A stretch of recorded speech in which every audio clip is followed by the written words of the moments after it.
Elizabeth Holmes left Stanford University at age 19 to build a blood testing startup. By her 30th birthday, her paper wealth sat at $4.5 billion, and her company, Theranos, commanded a valuation of $9 billion.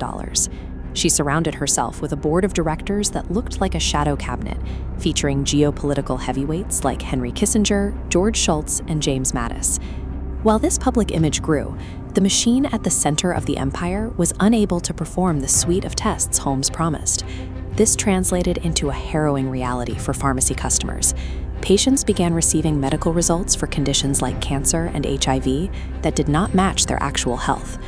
The Theranos story provides a psychological autopsy of a Silicon Valley ecosystem that prioritized a compelling narrative over verified evidence. In software development, the operative philosophy is to move fast and break things. Iterative failure is accepted as a cost of progress.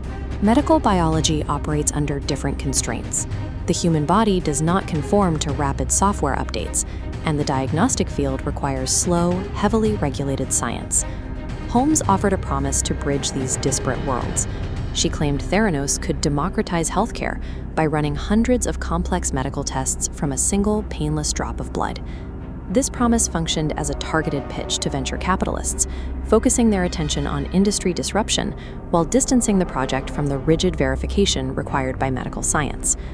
The architecture of this belief system began at Stanford University, which Holmes left early to pursue her startup vision full-time.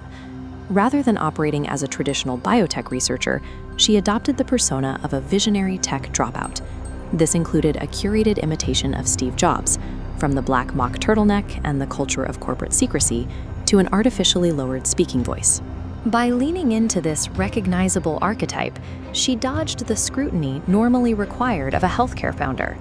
When experts asked for data, she offered the secretive posture of a tech genius guarding intellectual property. Mimicking the aesthetics of tech royalty served as a psychological shortcut. Seasoned investors recognized the packaging, assumed the contents were functional, and suspended their critical thinking. To validate her company without relying on practicing doctors and scientists, Holmes deliberately stacked her board with influential statesmen and military leaders. Henry Kissinger served as one prominent example, lending geopolitical gravity to a medical startup.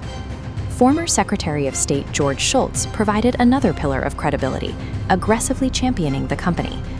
General James Mattis expanded this influence into the military sector, helping Theranos pursue defense contracts. When potential investors saw this roster of names, the fear of missing out overrode their standard due diligence. This created an impenetrable architecture of authority.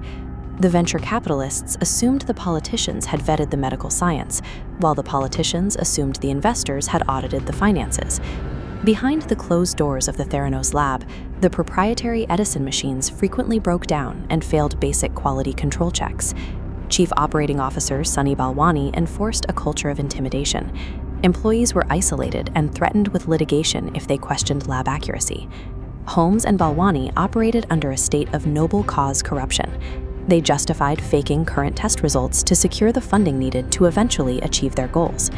To maintain the appearance of progress, technicians secretly diluted tiny patient blood samples, routing them away from Edison boxes to traditional machines made by competitors. These traditional machines weren't designed for microscopic volumes. The dilution corrupted the samples, generating wildly inaccurate data. Patients visiting wellness centers received results indicating life-threatening conditions they did not have, or failing to detect serious illnesses that were present. Beta testing a messaging app causes software crashes. Beta testing unproven medical diagnostics dictates real-world medical treatments and ruins lives. The wall of intimidation eventually cracked under the pressure of whistleblowers like Tyler Shultz and Erica Cheng, who reported the lab practices to regulators. The psychological grip of the Theranos narrative was so strong that George Shultz chose to believe Elizabeth Holmes over the explicit warnings of his own grandson, Tyler.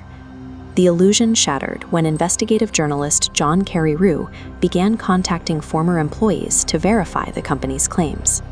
Carreyrou published a meticulous expose in the Wall Street Journal, revealing the secret use of third-party machinery and the inaccuracy of the Edison device. The collapse followed quickly. The SEC formally charged Holmes and Balwani with fraud, leading to the dissolution of the company. It required an outsider, a journalist completely insulated from the Silicon Valley reality distortion field, to finally demand basic scientific proof. The legal consequences culminated in Elizabeth Holmes's conviction for wire fraud, resulting in an 11-year sentence in a federal prison. Even behind bars, Holmes reportedly continues her research, maintaining belief in her vision and the eventual success of her original concept. Theranos failed because it attempted to force the complex rules of human biology to submit to the rapid iteration cycles of software engineering. The disaster remains a dark mirror for modern tech culture.